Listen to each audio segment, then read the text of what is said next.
I'm Brittany Lewis with Forbes Breaking News. Senator Tammy Duckworth spoke Tuesday on the Senate floor about the potential implications that overturning Roe v. Wade could have on IVF and miscarriages.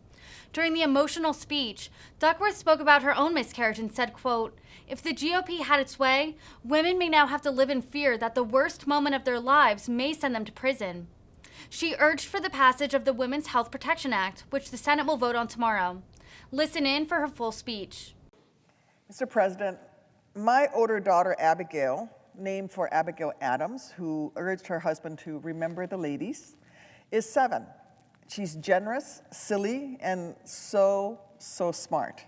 She calls herself a maker kid and dreams of being an engineer or an Army nurse, but definitely not a helicopter pilot. My younger daughter, Miley, just turned 4. Her laugh is contagious, and early on during the pandemic, when I was mostly working from home, she proved that she was truly her mother's daughter by starting to pull pranks, including grabbing my phone and oopsie, hanging up on whoever was on the other line when I was trying to conduct a Zoom meeting or review some legislation instead of playing with her. But Abigail and Miley might not be here today if it weren't for the basic reproductive rights Americans have relied on for nearly 50 years.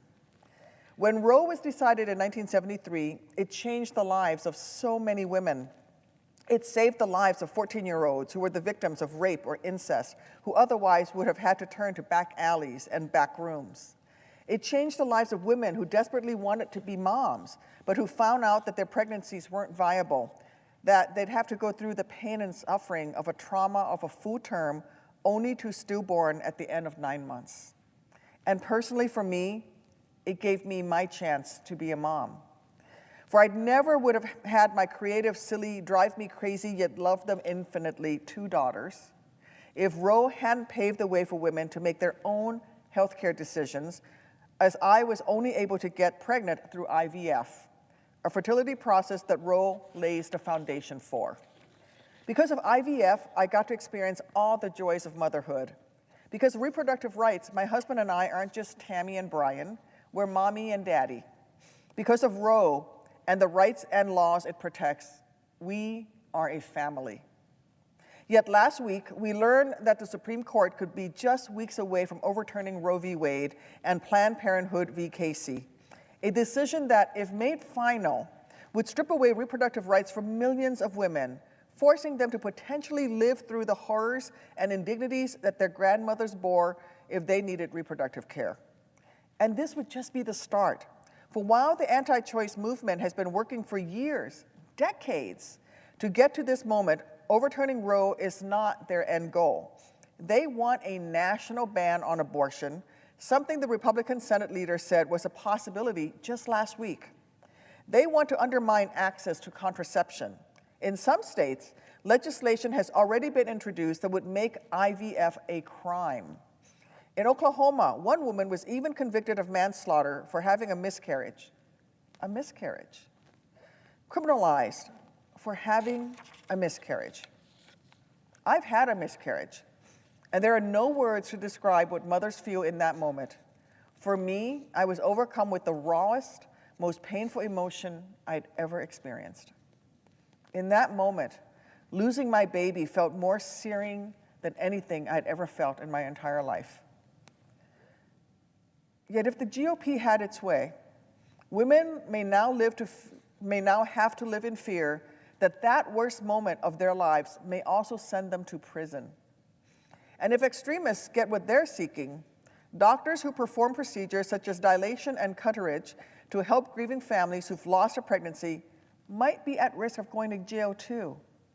Doctors like the one who, after my own miscarriage, conducted the DNC to clear out my uterus that allowed me to immediately continue my dream of having a baby via IVF, my desperately wished for second child, my beautiful rainbow baby, Miley. So let's be honest. What's happening is not about protecting life. If the anti-choice movement truly wanted to protect life, they'd stop trying to strip away Americans' health care. They would be putting all of their efforts into addressing the growing maternal mortality crisis that has taken a tragic number of Black mothers' lives. They would be pushing for desperately needed policies that support parents, like affordable childcare and paid parental leave. If Republicans actually cared about being pro-life, they'd do something, anything, to stand up to the National Rifle Association. So no, this isn't about saving lives. This isn't about looking out for families. It's about getting a slap on the back from their base and exerting even more control over women's bodies. It's about deepening divides between the haves and the have-nots. It's about making it even harder to undo centuries of harm unleashed by systemic racism and economic injustice, systems under which women of color have suffered the most.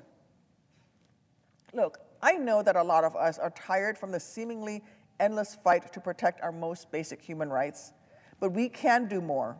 We have to do more. We must. Congress itself has the power. We have the ability to vote tomorrow to pass the Women's Health Protection Act, which would codify Roe v. Wade once and for all. Because let me be clear, women seeking care should not be ashamed. The people who should feel shame are those forcing these women to live through unnecessary pain and suffering.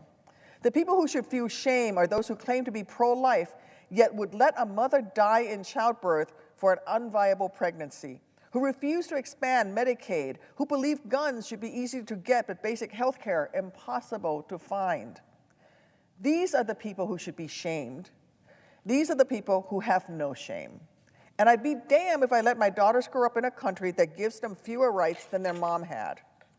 So here I am today, fighting for a tomorrow that doesn't look like our yesterday, because in that yesterday, those of us with uteruses were treated as second-class citizens. And I didn't learn to fly Black Hawk helicopters, go to war for this nation, nearly lose my life fighting for the rights enshrined in that Constitution I protected, only to come back home and have those same rights stripped away from the next generation of girls who simply want to be able to follow their own dreams, like I did mine. To me, it comes down to this.